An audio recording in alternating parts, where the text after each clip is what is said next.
Okay, starting a new Masechta, Avodah Zarah.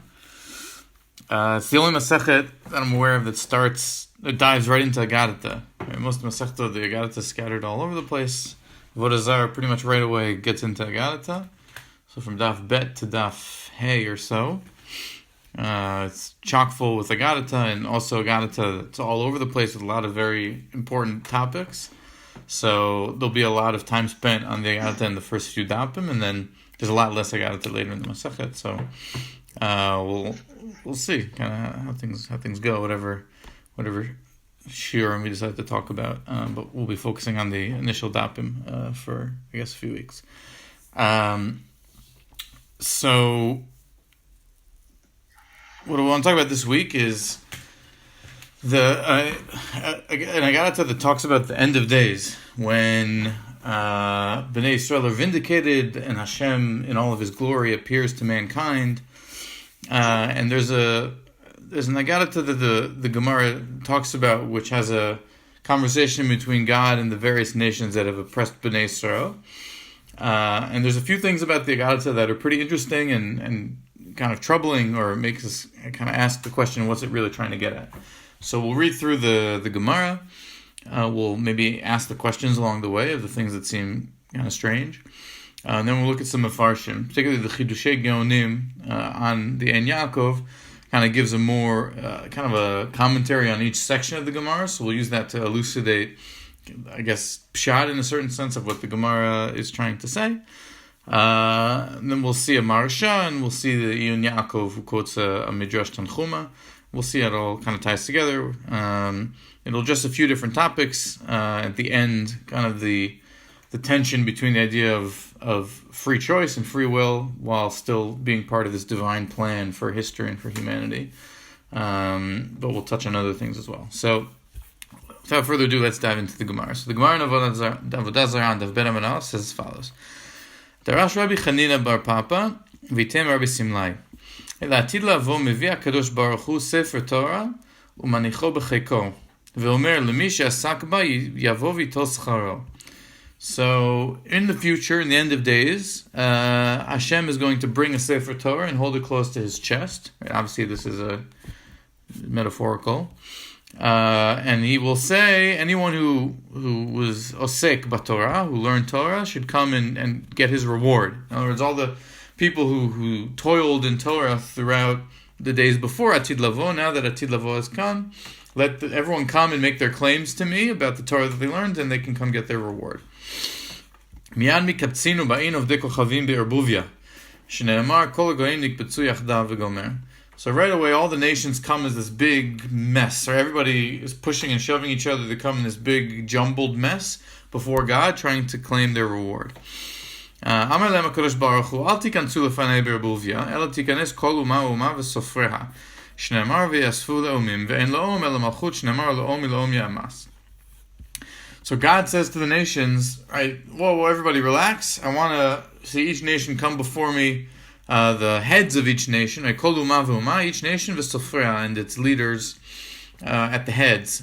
Right, each of you come and address me separately. Don't all come in this big kind of mishmash. So then the Gemara asks, right? Is it as though, who said that there's this concept of being all jumbled up before Hashem? Right? So it's not for God's sake to know which nation is which, but rather for the nations themselves. Right? So that God can address each nation separately based on its own particular claims. They need to be separated for their own sake, not for God's sake. Okay. So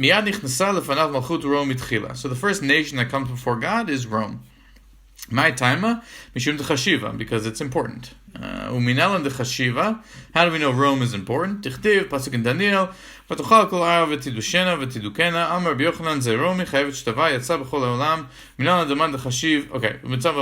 so it's Pasuk in Daniel that says Rome is very important. How do we know the important one is supposed to come first, right? Because Rome is the first to approach God.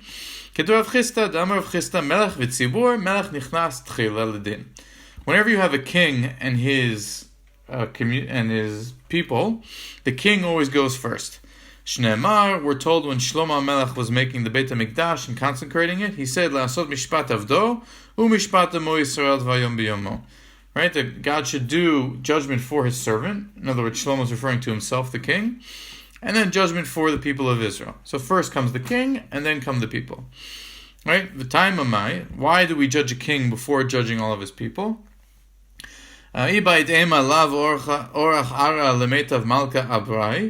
Right? So some say, you could say it's because it's not appropriate, it's not derech eretz, to judge the people first and have the king sit outside and wait for his people to be judged. Right, we won't talk about what that means right now. But basically the idea is that Rome is like the king of the nations, so Rome gets judged first. God says to Rome, what aspect of Torah did you learn? Harbe shvakim takninu, harbe merchatzot asinu, harbe kesef v'zahav hirbinu, וכולם lo עשינו אלא בשביל ישראל כדי שיתעסקו בתורה. We set up all these marketplaces, and we built these bathhouses, and we created economic prosperity and created abundance, right? And all of this, we only did it for the sake of Yisrael, so that they can learn Torah. That's what Rome says. Amar lehem HaKadosh Baruch Hu, shotem sheba'olam, fools. Kol ma she'asitem letzorach atzmechem asitem. Right? You did these things not for Yisrael, you did them for yourselves. Tikantem shvakim le'oshiv behen zonot. The reason you made markets was that you could set up whorehouses. Merchatzaot le'aden bahem ba'atzmechem. The reason you set up bathhouses was to make yourselves feel beautiful and to beautify yourselves. Kesef v'zahav shelihu. And as for the money, it all belongs to me. Shneemar, it says in Chagai, liya kesef liya zahav de'um Hashem tzavakot. God continues, Klum yesh bachem magid zot. Do you really have nothing that relates to zot? Shneemar, mi bachem yagid zot, ve'en zot el Torah. Shneemar v'zot ha-Torah asher sam Moshe.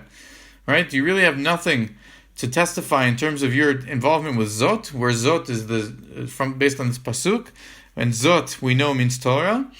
So it's this open question. God rejects their claim and says there's really nothing that you can offer. Rome miyad yatzu b'fachei nefesh, and Rome left defeated. Right? They left with they left God's presence. They didn't have anything else to say. The Gemara then goes on and goes through Persia, which is the next nation, and then goes through other nations. Each one has a slightly different claim. The Gemara asks, why did each nation think that it had a chance when the previous nations had been rejected? But in the end, God rejects kind of all the nations. So that's what the Gemara says. So what are the questions that we would ask on this? Like some key questions that pop up in terms of trying to understand. Why is there an expectation that nations other than Israel would have any connection to Torah at all? Good. Right. Why is the assumption that other nations are learning Torah? Yep. Yeah.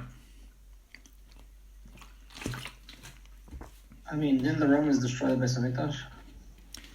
Didn't the Romans destroy the Beis HaMikdash? Okay, good. Like what? Like why? Yeah, It just seems like they did. That's actually when Persia comes before God. We didn't quote it here, but when Malchut Paras comes, so the Gemara says, why did Persia think that they had a chance when Rome was rejected? And the Gemara says because Rome destroyed the Beit HaMikdash and Persia built the Beit HaMikdash. In other words, Koresh, king of Persia, allowed the Beit HaMikdash to be built. So that's why they thought they had a leg up on Rome. So the Gemara kind of addresses it in that sense. But yeah, ultimately Rome is the ultimate wicked nation. So, right. Why would they think that they have a claim to the Torah? Okay, good. Well, yeah, there's a couple more questions that maybe we'll flesh out as we go along. But yeah, those are important ones. One, just kind of, we'll finish off we're skipping here a bunch, but we'll just read a couple lines in the Gemara here. So at the end of this whole story, when all the nations get rejected, and it's a long Agadata, so towards the end, the nations come and say to God, well, it's not our fault we didn't learn Torah, because you didn't offer it to us. Like, the Torah is the inheritance of Yisrael. And God says, I did offer it to you, and you all rejected it, which is the famous Midrash. And then the nations say, yeah, but you forced Bnei Israel to accept it, right? You offered it to us and we rejected, and you forced Bnei Israel to accept it, so it's not fair, right?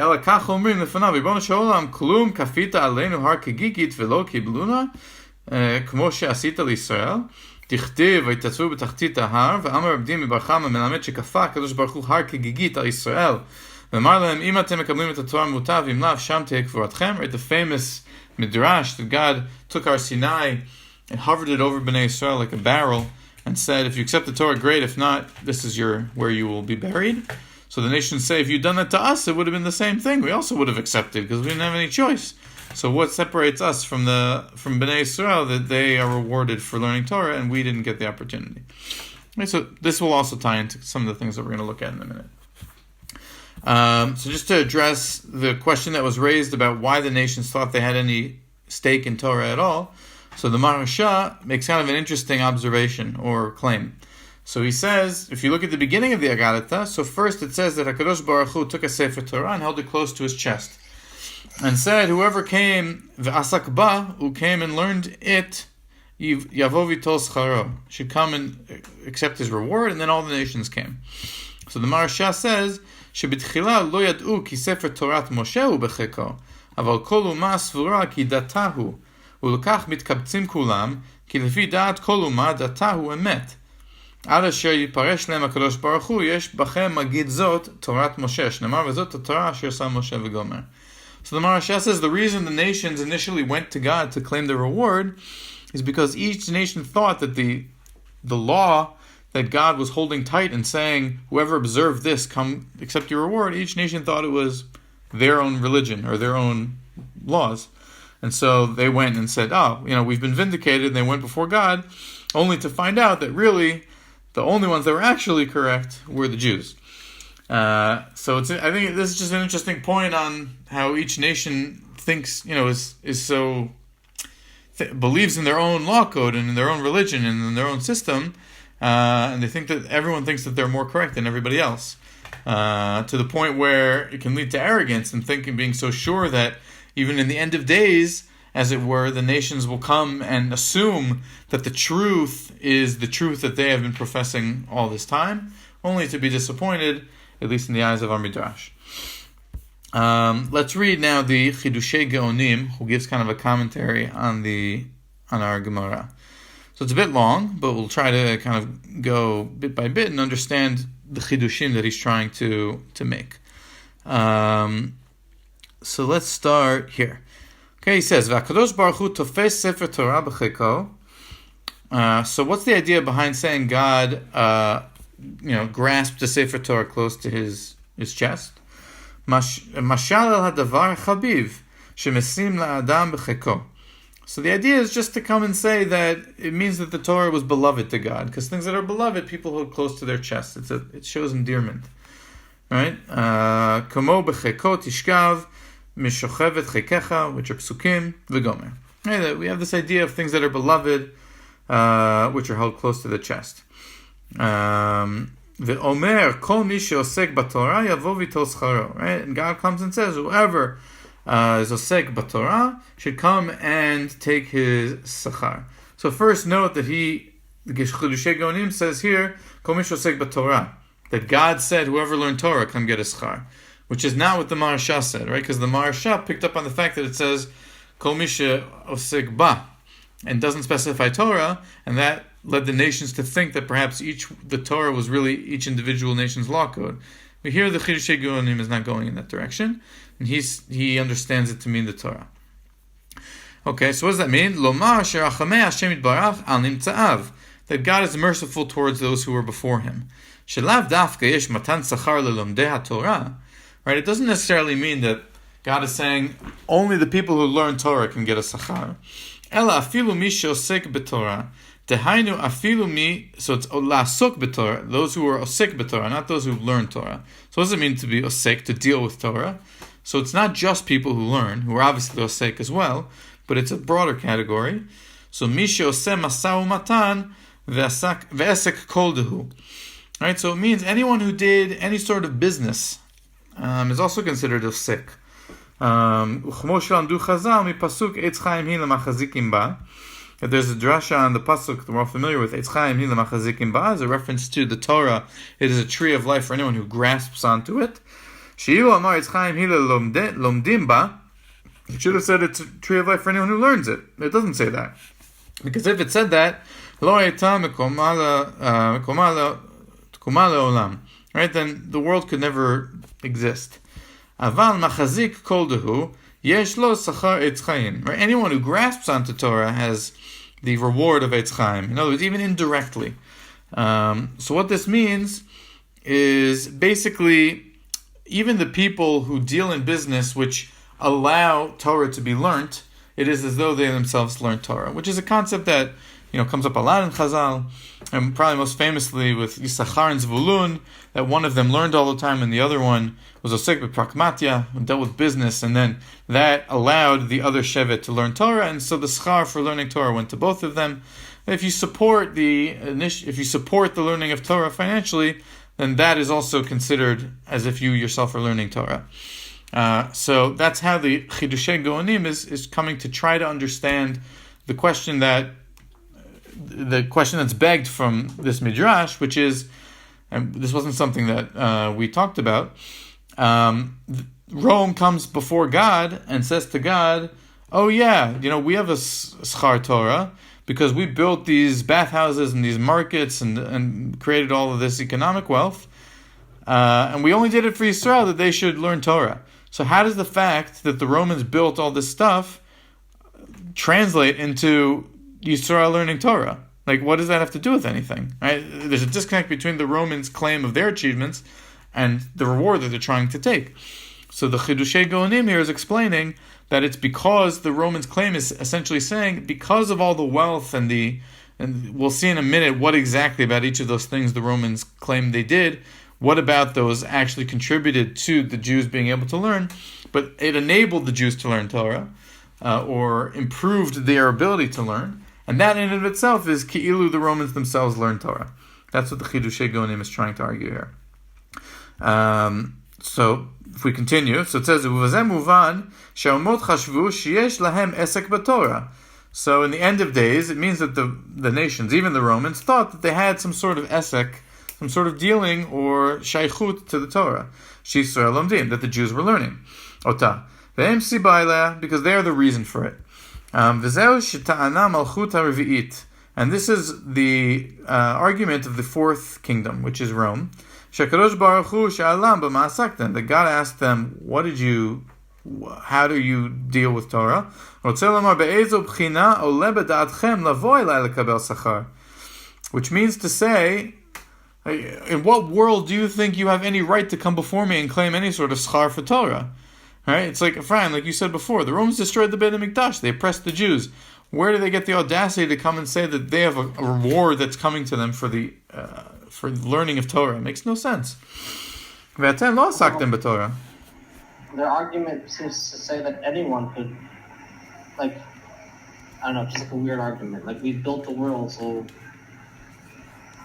we should get schar. I don't know. That's just like a silly argument they're saying. Yeah, so we'll see two ways that we can understand this to try to help, to try to explain what you said about it being a silly argument. There's, I think, two ways to understand it. We'll talk about both of those shortly. One is deeper than the other. So the Chidushei Gaonim is going to explain, I think, the simpler one, and then we'll try to elaborate on the deeper understanding. So, Ve'atem lo saktem b'Torah. Okay, ve'hem meshivim. The Romans answer, she'asku ba b'bchinat ma shechziku be'adam shel Yisrael harbe shvakim, shechziku be'adam shel Yisrael. So the Romans say that the way they dealt in Torah was that they strengthened the hands of the Jews who were learning Torah. How did they do that? Harbe shvakim tikninu. Right? They established all these marketplaces. Uveshukim mizonot muchanim liYisrael shiknu miyad. And in these marketplaces, there was mizonot, there was food that was available for the Jews to purchase immediately. Right? V'yichzuru limudam. And then they could go back to their learning. In other words, what is the Chidushei Gaonim really saying here? He's saying something about, I think, economics, if I understand it correctly, which is that, right, if you have a society that has these supply chains or this empire like Rome that came and developed this massive economy. Remember, this is all happening during the Pax Romana, right? Pax Romana is from like 20 BC to 180 CE, something like that. The discussion here is at this time of even though it was the destruction of the Beit HaMikdash, the world was experiencing in general this unprecedented wealth and stability and economic prosperity at the hands of the Roman Empire. And so trade, relations, wealth, all these things were at a high. And so by setting up all these marketplaces and delivering food, there were things available even to the Jews that were oppressed by the Romans and had the Beit HaMikdash destroyed. Even in spite of that, the quality of life, because of the Roman Empire, was much higher than it was before. Or at least that's what's being claimed here, perhaps. And so the fact that the Romans set up these markets and they're able to deliver, food at a low price because they have competition and they have a whole supply and demand, etc., something that only the Roman Empire is able to provide. And that frees the Jews up from having to go out and worry about where their food's going to come from. Food was readily available because of the Roman Empire. Right? And they say similarly, v'chein merchatzaot, similarly with the bathhouses. Kedei shitaru atzmam v'yilmedu Torah b'tahara. That once there's bathhouses available, so the Jews can also go use the bathhouses to purify themselves. So even though there's no requirement to learn Torah b'tahara, im kol zeh Torah b'tahara adifa. Okay, so the Chidushei Geonim says it's still better to learn in purity. So the fact they can go and purify themselves is a higher level of Torah learning. Or perhaps another way to understand why the bathhouses is good for the Jews. Right? Because you go to the bathhouses, it's healthy. It makes the skin smoother. The pores get released. Right? It's a health benefit for the Jews as well as everybody else. So if the Jews are going to the bathhouses, that means that they'll have more energy, they'll live longer, they'll be healthier, and then that also contributes to the learning of Torah in a way that without those bathhouses, that wouldn't have been at the same level. And then they make the same claim about money as well, right? So im ken yamitzad merchatzot yesh lanu ezek b'Torah v'chein b'chesed v'zahav yirbinu kedei sheyeh matzui lahem lehispakatam shel talmidim lomdei Torah, right? And the fact that we've created all of this economic wealth also means that there's more opportunity for people to learn than there would have been before, because there's just less poverty. There's a higher quality of life. Im ken bezot habechina ra'ui shenitmaneh bichlal oskim b'Torah, kevan shekulam lo asinu ela bishvil Israel kedei sheyasku b'Torah. And so that's the Romans' argument that, they destroyed the Beit HaMikdash, they did these things, but they did something unprecedented in world history in that they created this environment that allowed for the freedom from crushing poverty and starvation and etc., in a way where the Jews, at least according to their claim here, allowed them to learn on a higher level. More Torah was being learned at a higher quality with more energy, and so they should get the schar for that enabling that situation. That's what the Romans claim. All right, and then God says, "Omer lem HaKadosh Baruch Hu, kol ma she'asitem lo asitem ela b'shvil atzmechem." So God is saying here, everything you did for yourselves. So how is that a response to the Romans' claim? Because as follows: V'akol holech achar tachlit.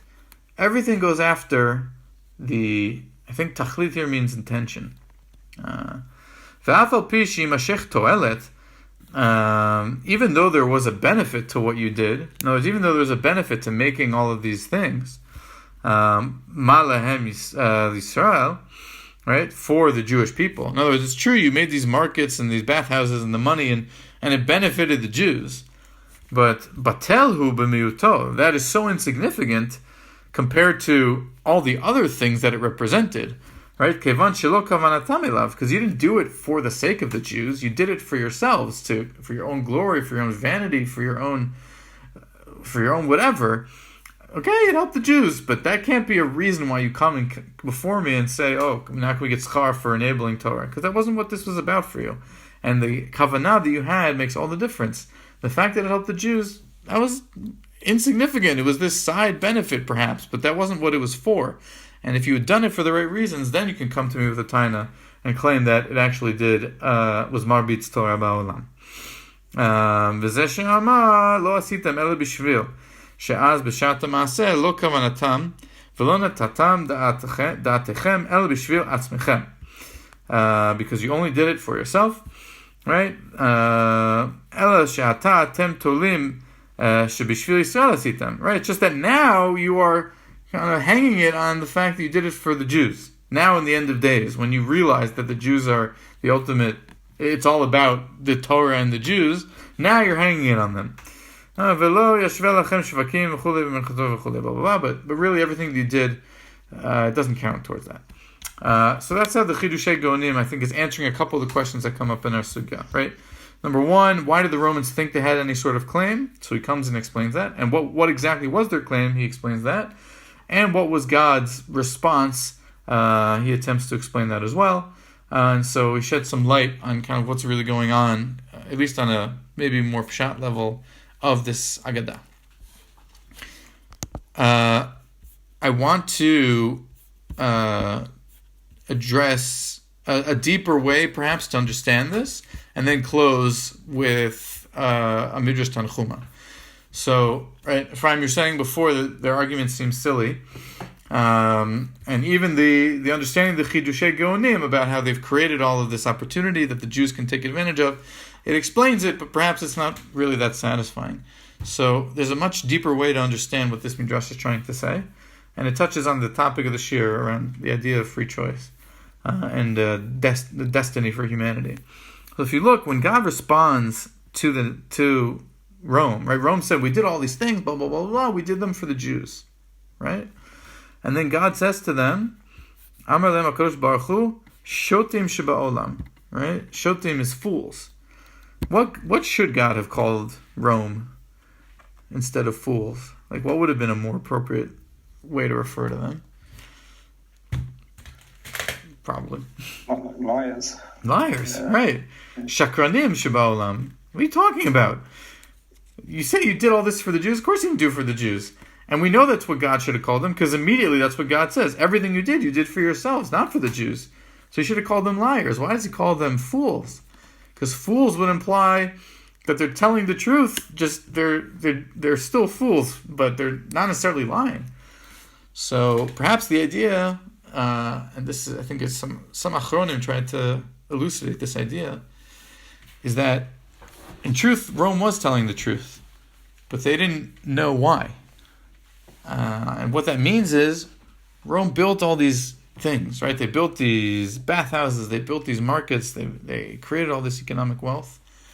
They did their tafkid in the world, right? They had a certain thing that they needed to accomplish to progress the world and move it forward as part of the divine plan that is laid out since time immemorial. Their place was to create this empire and then to collapse eventually, but that was the role that they had to play in order to move the world along on the course that it's charted.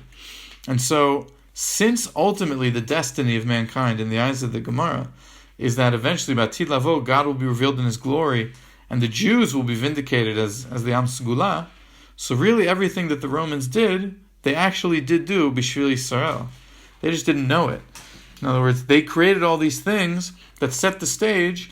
You know, the parallel is the idea of Brit Ben Betarim, right? That everything that happened with the brothers selling Yosef into Mitzrayim was the kind of the play-by-play of the puppets doing the actions to set up the galut so that the Jews could eventually be redeemed. But it was foretold already in Brit Ben Betarim. So just as the brothers sold Yosef into slavery and sent them into galut, but which would eventually enable their redemption. So the idea is so too with Rome. Rome plays a role in the divine charting of history. That their role is to destroy the Beit HaMikdash, to exile the Jews, but then to create this environment of economic prosperity that moves humanity along in whatever course that it's supposed to take. But they're a player in the story of history. And that story culminates with the redemption of the world through the Jewish people. And so really, on a very deep and fundamental level, when God says, Kol ma she'asitem l'torach atzmechem asitem, that what God is really saying is, in truth, when you said, V'kulam lo asinu ela b'shvil Yisrael, everything we did was for the Jews, God is not calling them shakranim, because He's saying, that's the truth, but not for the reason that you think it's the truth. You don't recognize it. You don't know it's the truth. You're fools, because you don't really understand that what you're saying is true. What you did for yourself. All the bathhouses that you built and all you did them for your own glory and for your own arrogance. but they were still part of the divine plan. Even the evil things that you did for yourselves were really for the sake of the Jews in this macro scale. And so that's perhaps another way to understand what this Gemara is saying. And then it raises questions that are important questions around the idea of, well, if Rome had this, divinely ordained role to play in the exilic and redemptive story of humanity and the Jewish people in particular, so did they really have a choice in that matter? And really, the question is a question that we should ask even all the way back in Sefer Bereshit, right? Did the brothers have the free choice to throw Yosef in the pit? Or was that something that because Brit Ben Abitarim had already been declared, that they had to do it? The Jews had to go into exile because it had been ordained. And I think the answer... The answer is like a bit like everything is like, you could be the worst person and maybe that was your top feat in life. You could be the biggest murderer, but that's the reason you're here. For some reason we don't know why, but it's a loaded answer, because takes away a person's decisions and what is like.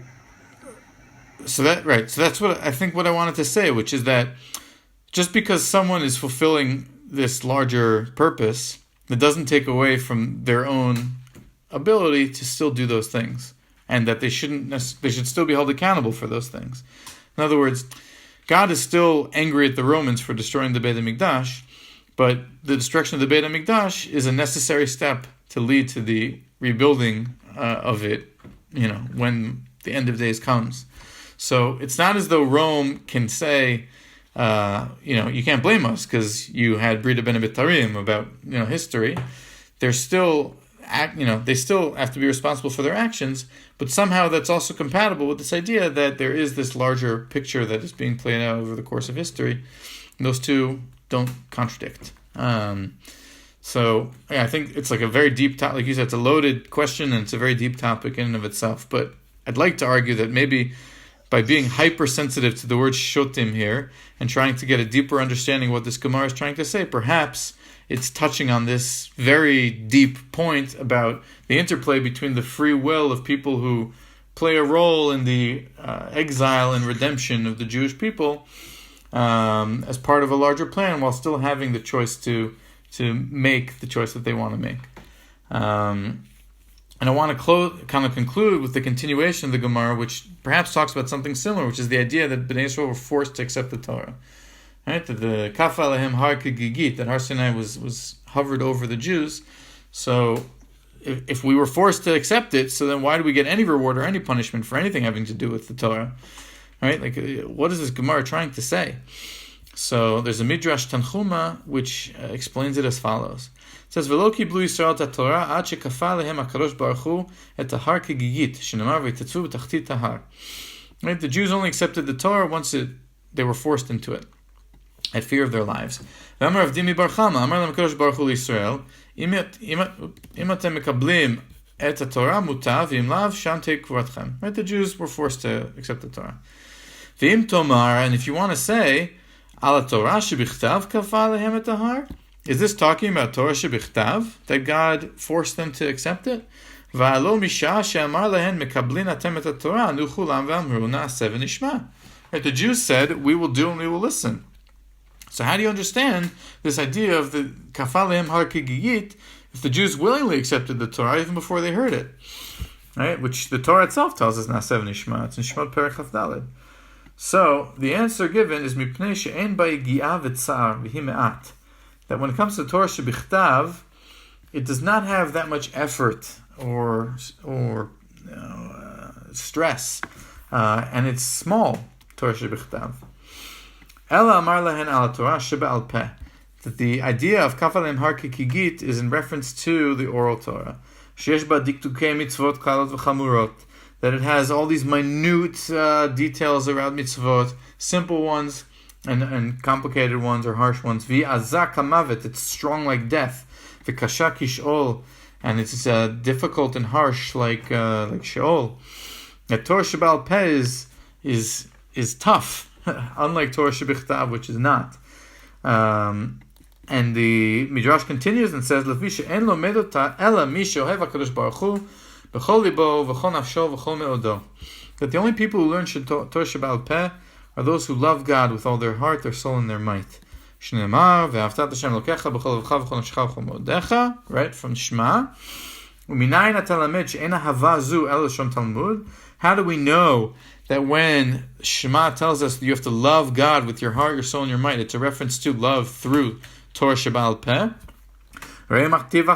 See what it says right after that.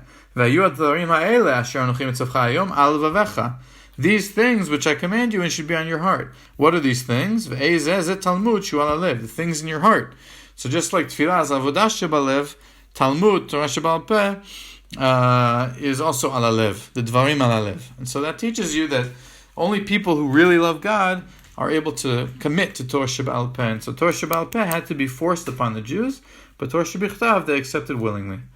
And so, aside from the fact this midrash resolves, as it were, the conflicting ideas of did the Bnei Yisrael willingly or not willingly accept the Torah, I think it also touches on this idea of kind of perhaps the balance between us being responsible for our actions, while at the same time having some element of being coerced into fulfilling our divine destiny, as exemplified by how we accepted the Torah here, where it's kind of a balance of the two.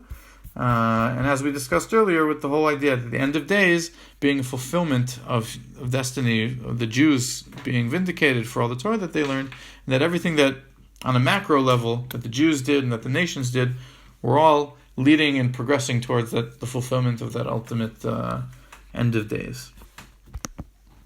This is a loaded one, I know, but that's shkoyach. Still, it removes like if you do something bad, you can just say it's part of the whole overall divine scheme. I think, what Rabbi Akiva says, that somehow, I think in Rabbinic Judaism we say that there isn't a contradiction between the idea that Yosef's brothers threw him in the pit, and they did that of their own free will, and they were punished for it, right? Because they did that, their descendants suffered for hundreds of years. But it was something that even in Brit Ben Abitarim had already been decided that it would happen that way. Yeah. Somehow those two are able to live together. And so people are still held accountable for their actions. And the Schar V'Onish is very much alive and well, but on some divine, in some way that maybe is, on the grand scheme of things, that things are known to God, but that doesn't take away our ability to act in a certain way and to be punished or rewarded based on those actions. Or at least that's how I understand this. Shkoyach.